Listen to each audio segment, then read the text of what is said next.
सभी साथियों को मेरा नमस्कार। आज का जो मेरा वीडियो है थोड़ा सा लोगों को इरिटेट करेगा। उसकी वजह क्या है, ई अटेंडेंस को लेकर के अलग अलग कर्मचारियों द्वारा अलग अलग अपनी अपनी मानसिकताओं को लेकर के सरकार के पास जाना।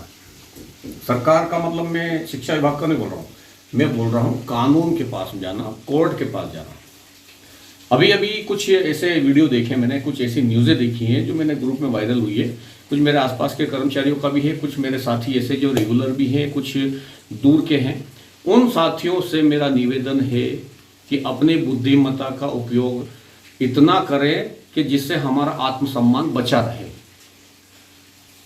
ये काम कैसा कर रहे हैं ये कर्मचारी लोग मालूम, जो हाई कोर्ट इंदौर और जबलपुर में जा रहे हैं, ये लोग ये दलील रख रहे हैं कोर्ट के सामने, इस प्रकार से दलील रख रहे हैं कि सामने जो कोर्ट है वो कोई हमारे पहली दूसरी कक्षा का स्टूडेंट है। अरे भाई वो कोर्ट है, तुम जैसे कितने ही लोगों को दिन भर में फेस करते हैं। वो है कोर्ट के जज को समझाना, अपनी बात को रखना, अपनी बात को फिर अपने पक्ष में करवाना, ये कोई मामूली खेल नहीं है, बच्चों का खेल नहीं है। पहली दूसरी पांचवी आठवीं बारहवीं के बच्चों को पढ़ा रहे हो तो कुछ भी बोल दिया तो वो यस कर लेगा। कानून के दायरे में जब आप जाओगे, चाहे हाई कोर्ट हो, चाहे सुप्रीम कोर्ट हो, सिविल कोर्ट हो, सेशन कोर्ट हो, कोई सी भी कोर्ट हो, जज है वो जज को आप बच्चा मत समझिए। और यहां पे क्या हो रहा है कि हमारे कर्मचारी साथी एक सोए हुए शेर को जगाने की कोशिश कर रहे हैं।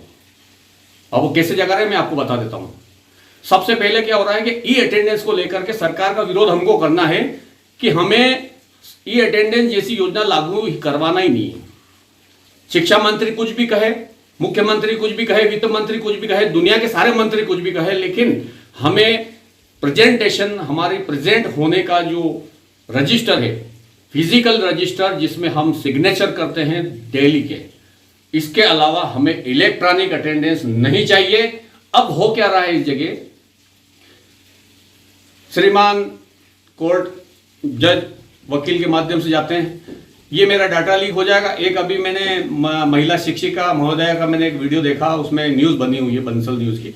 उन्होंने ये बोला है कि बड़े ही आत्मसम्मान के साथ शिक्षिका मैडम ने जवाब दिया कि मेरा मोबाइल है, मेरा डाटा है, मैंने पैसे से खर्च करा है, मैं क्यों ये अटेंडेंस लगाऊं। ऐसा कुछ नहीं होता है। आप सुनिए थोड़ा सा कि ई अटेंडेंस इलेक्ट्रॉनिक अटेंडेंस होती है, सरकार की ऑनलाइन अटेंडेंस होती है।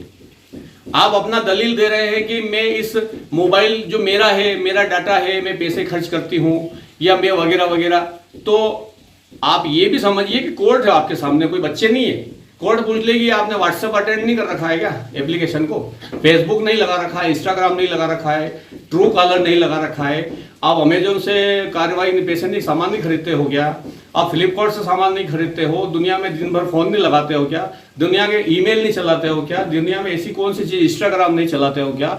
जितने भी मैंने नाम लिए हैं इन एप्लीकेशनों में ऐसी कौन सी जगह है जहां पे आपको अपनी तरफ से परमिशन नहीं देना पड़ेगी, कोई जगह नहीं है। आप जैसे इंस्टाग्राम एप्लीकेशन को लॉगिन करते हो तो वो आपको सबसे पहले आपके मोबाइल कॉन्टेक्ट को अलाउ, आपका लोकेशन अलाउ, आपका फेस, फोटो, गैलरी वेलरी जितना भी डाटा है सब ले लेता है वो। व्हाट्सअप आप चला रहे हो, व्हाट्सअप पे आप ये मीडिया कवरेज कर रहे हो तो मीडिया उसके अंदर भी व्हाट्सअप बोलता है आपका लोकेशन, आपके कॉन्टेक्ट नंबर, आपका मीडिया, आपका गैलरी, आपके जितने भी फोटोग्राफ्स, आपके जितने भी सर्वर चल रहे हैं उन सब की परमिशन आप प्रेम से देते हो। आप फेसबुक चलाते हो, वहां पर भी सब चीजें होती हैं। Instagram, Facebook, Telegram, Amazon, Flipkart, दुनिया के सारे ट्रू कॉलर, ये सारी चीजें जितनी भी आप लेते हो वो सब परमिशन लेती है। तो गवर्नमेंट आपसे, कोर्ट आपसे कह सकती है कि जब आप इतनी फैसिलिटी वाली चीजें चला रहे हैं वहां आपको आपत्ति नहीं है। आपको आपत्ति ई अटेंडेंस के एप्लीकेशन से है क्योंकि वो आपका पर्सनल डाटा ले रहा है। ऐसा कुछ भी नहीं होता है श्रीमान जी, आप समझिए। जो कर्मचारी कोर्ट में ये दलील लेके जा रहे हैं कि मैं अपना डाटा नहीं दे सकता, मैं अपना फेस नहीं दिखा सकता, मैं अपनी गोपनीयता नहीं दिखा सकता, मैं मेरा कांटेक्ट नहीं दिखा सकता, मैं मेरा मोबाइल में वापर रहा हूं, पैसे में खर्च कर रहा हूं, डाटा में ला रहा हूं, सब कुछ मैं कर रहा हूं, तो आप ये समझ लीजिए कि आपको 2 मिनट लगेगा, कोर्ट ये बोल देगी कि ये जो भी मोबाइल खरीद रहे हो ना, डाटा वाटा खरीद रहे हो, आपकी तनख्वाह से ही खरीद रहे हो, अलग से कोई दान दक्षिणा से नहीं आ रहा है। ये आपकी तनख्वाह आती है उस नौकरी से, जिस नौकरी को आप कर रहे हो ना, जिस नौकरी की ये अटेंडेंस को लगाने के लिए आप मना कर रहे हो ना, उससे ही तनख्वाह से आप मोबाइल खरीद के फेसबुक और व्हाट्सएप चलाते हो।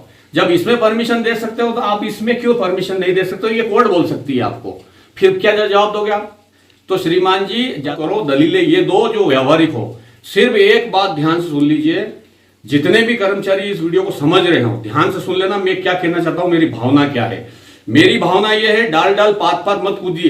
पहले कुछ दिनों पहले ये अटेंडेंस का मतलब चालू हुआ था, कोई संगठन जाके ना मुख्यमंत्री जी और शिक्षा मंत्री जी के पास जाके खड़े हो गए, धन्यवाद दे के आ गए और बोल दिया कि सर हमारे ये अटेंडेंस शिक्षा विभाग में लागू मत करो, सब में करो। वो मास्टर क्या समझ रहे थे मालूम, कि खाली ये बोल देंगे तो सरकार मान जाएगी, या सब जगह कहां करेंगे। सरकार ने लिया तुम्हारा दूसरे दिन तीसरे दिन ही सब विभागों में लागू कर दिया उन्होंने। फिर अभी कुछ लोग गए बोले कि हम हमारा निजी डाटा सरकार को नहीं दे सकते।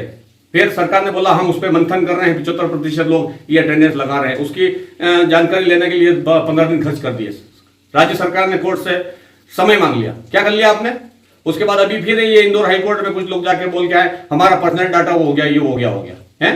क्या पर्सनल डाटा क्या होता है? कुछ भी नहीं होता। पर्सनल डाटा आपका व्हाट्सएप पे सारा लीकेज पड़ा हुआ है, फेसबुक पे पड़ा हुआ, आपका इंस्टाग्राम पे पड़ा हुआ, आपका टेलीग्राम पे सारा डाटा लीक पड़ा हुआ है। आप खाली ये अटेंडेंस को लेकर के बेवकूफ बना रहे हो सरकार को। सरकार बेवकूफ नहीं बनेगी, बेवकूफ आप बन रहे हो। आप सिर्फ एक ही बात रखिए कि हमें इस तानाशाही वाले आर्डर को फॉलो नहीं करना है। हमने बरसों से नौकरी करी है, 30-30, 40-40 साल से नौकरी करी है, एक रजिस्टर में साइन करते हैं और हमेशा करते रहेंगे। आप इस बात को समझिए। आप ये बात रखिए कि हम स्वाभिमानी हैं, कर्मचारी हैं, काम करके तनख्वाह लेते हैं, सुबह 10 बजे जाते हैं, 5 बजे जाते हैं। इस बीच में आप हमारी ये इलेक्ट्रॉनिक अटेंडेंस नहीं लगाएंगे, हमारा डाटा लीक हो जाएगा, हमारा चेहरा लीक हो जाएगा। अरे 200-2000 रुपए की कोई भी सरकार का हितैषी शिक्षक होगा ना, वो आपके गेट पे ये अटेंडेंस का बायोमेट्रिक कागज लगा देगा। वो डब्बा आता ना 5000 रुपए का, वो लगा देंगे। आइए बायोमेट्रिक अटेंडेंस लगाइए, बराबर टाइम 10:30 बज के आपके ऊपर भोपाल चली जाएगी, आपका चेहरा भी चला जाएगा। फिर आपका डाटा लीकेज नहीं होगा। क्यों? क्योंकि वो सरकार की तरफ से लगाया हुआ बायोमेट्रिक इंस्ट्रूमेंट होगा। वो इसका भी तोड़ है। सरकार के पास किसी चीज की कोई दवा, सब दवा है उनके पास में।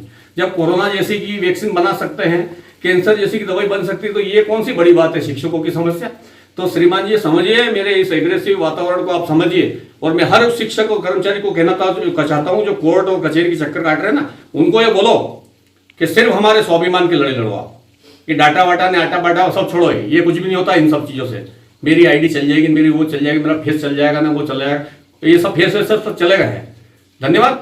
आप आइंदा ध्यान रखें, सरकार से ये लड़ाई लड़ाई कि श्रीमान जी मेरी सम्मान की लड़ाई है। मैं नौकरी कर रहा हूं ना, बराबर मैं आपको टाइम टू टाइम उपस्थित रहूंगा। आप मुझे जंजीरों में नहीं बांध सकते हैं, आप मुझे बेड़ियां नहीं डाल सकते ये अटेंडेंस की। धन्यवाद।